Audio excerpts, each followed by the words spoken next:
You ask Tiger to solve. This deals with linear equations with one unknown.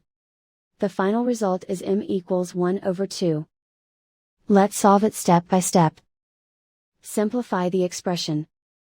Expand the parentheses.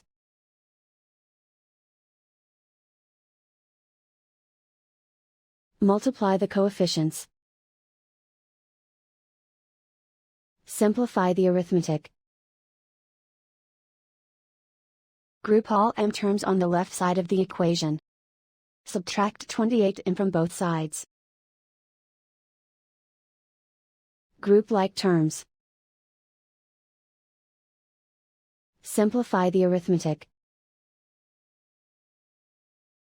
Group like terms.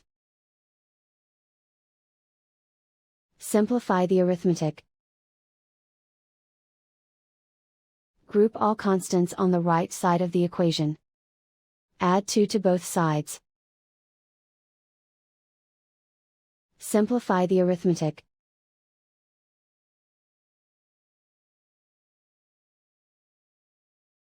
Isolate the m.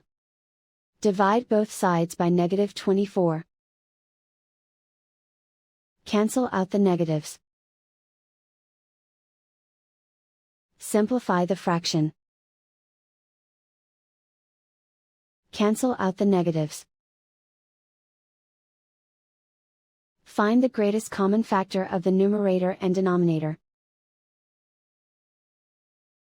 Factor out and cancel the greatest common factor. And so the final result is m equals 1 over 2.